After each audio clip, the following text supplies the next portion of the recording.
Hello Evion, আসসালামু আলাইকুম। So আজকে হচ্ছে আমি আরেকটা গেট রেডি উইথ মি বানাচ্ছি। গিফট সারপ্রাইজ বিডি থেকে আমার কাছে একটা সুন্দর গিফট সারপ্রাইজ চলে আসছে। সো এখানে আছে একটা রেড কালারের শাড়ি, তারপর আছে একটা কাজল, কাজলের নাম ভালো টেকনিকের, তারপরে একটা মেহেদিও আছে, বাট এখন মেহেদি দেওয়ার টাইম নাই। অ্যান্ড চুড়ি, কি সুন্দর না চুড়িগুলো, মেরুন কালার একদম। অ্যান্ড এখানে আরও সুন্দর সুন্দর কাঠগোলাপ ফুল আছে। অ্যান্ড এটা কিন্তু ভ্যালেন্টাইন ডে স্পেশাল হতে পারে। অ্যান্ড এখানে জুয়েলারি আছে, এইটা অ্যান্ড অলসো একটা ফুলও আছে। আর এক পাতা টিপও ছিল, যেটা আমি ইতিমধ্যে ইউজ করেছি। তো টিপের পাতাটা কোথায় দেখাই, এটার সাথেই ছিল আর কি, কম্বোর সাথে। সুন্দর না? সো আজকে আমি যাচ্ছি একটা হলুদে। সো সেই হলুদে আমি আজকে এই রেড কালারের শাড়িটা পরে যাব। আর মেকআপের আগে হচ্ছে স্কিনটাকে প্রিপেয়ার করে নিতে হবে। দ্যাটস ওয়াই আমি প্রথমে সানস্ক্রিন দিব নাকি সিরাম দিব, আমি কনফিউশন হয়ে যাচ্ছি। আচ্ছা, প্রথমে হচ্ছে আমি এই সিরামটা দিই আজকে। এটা হচ্ছে জিরো পোর্স একটা সিরাম। সো এটা দিলে স্কিনে হচ্ছে মেকআপটাও ভালোভাবে বসবে, এবং মেকআপ করার পূর্বে আমাদের সবারই উচিত স্কিনটাকে প্রস্তুত করে নেওয়া। তো সানস্ক্রিন রাতে, হলুদ তো রাতেই হবে, রাতে যাই বা দিনে যাই সানস্ক্রিন দিতে হবে। সো ফার্স্টে হচ্ছে আমি এই সিরামটা দিলাম, অ্যান্ড দেন আমি হচ্ছে আজকে এই ক্রিমটা ব্যবহার করছি।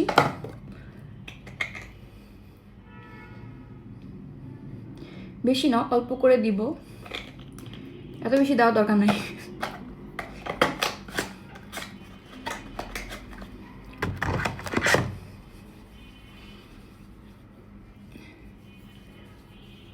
যাদের ফেসটা হচ্ছে একটু ড্রাই, তাদের হচ্ছে এই সিরামটা আই থিঙ্ক অনেক ভালো হবে, কাজ করবে। সো আমার স্কিনটা মোটামুটি প্রস্তুত করা শেষ। মেকআপ করা শুরু করে দিলাম। প্রথমে আইব্রোটা করছি। আমি নর্মালি খুবই লাইট আইব্রো রাখতে পছন্দ করি, কারণ আমার আইব্রো যথেষ্ট ঘন আছে।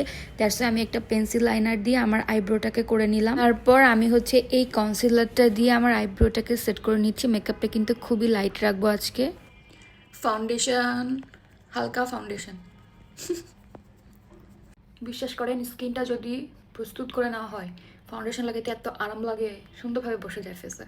বাই দ্য ওয়ে, আমার বিউটি ব্লেন্ডারটা আজকে ভিজাতে ভুলে গিয়েছি। আমি একটা কথা বলি, যারা হচ্ছে মেকআপ করেন, আমি যদিও মেকআপ সম্পর্কে এত আইডিয়া নাই, কিন্তু যারা বাসায় মেকআপ করেন, বিউটি ব্লেন্ডারটা যে যদি পরের দিন প্রোগ্রাম থেকে আগের দিন রাতে ভিজিয়ে ভালো করে চিপড়ে নেবেন। সঙ্গে সঙ্গে চিপড়ে ব্যবহার করতে যাবেন না, তাহলে দেখবেন চিটচিট করতেছে। একটু ভালোভাবে ড্রাই করে নেবেন, তাহলে দেখবেন অনেক ভালো হবে। আর আমার এটা চুপসে আছে, বিকজ আমি করতে ভুলে গেছি। আপনাদেরকে মনে করিয়ে দিলাম যেন আপনারা না ভোলেন আর। এখন হচ্ছে লিকুইড ব্লাশ দিব। এইটা অনেক ভালো লাগে আমার এই ব্লাশটা। এই ব্লাশটা আমি নাইলা মার্ট থেকে নিয়েছিলাম, আর এই ব্লাশটা কিন্তু লিকুইড ব্লাশ। দ্যাটস ওয়াই আমি ফাউন্ডেশন দেওয়ার পরে এটা দিয়েছি, বিকজ লিকুইড জিনিসগুলো আগে দিয়ে তারপর হচ্ছে কম্প্যাক্ট পাউডার বা লুজ পাউডার যেটাই দেন দিতে পারবে। আমি নর্মালি যখন লাইট মেকআপ করি বা লাইট আই মেকআপ রাখতে চাই, তখন আমি হাত দিয়ে এভাবে মেরে দিই আর কি। যদিও ফার্স্টে হচ্ছে ব্রাশ দিয়ে ভালোভাবে একটু নিজের মতো করে রিজনেবল প্রাইসে এই কম্বোটা, তার মধ্যে আবার কাজল দিছে ব্র্যান্ডের, আর কাজলের পিগমেন্টেশনটা দেখেন খুবই সুন্দর।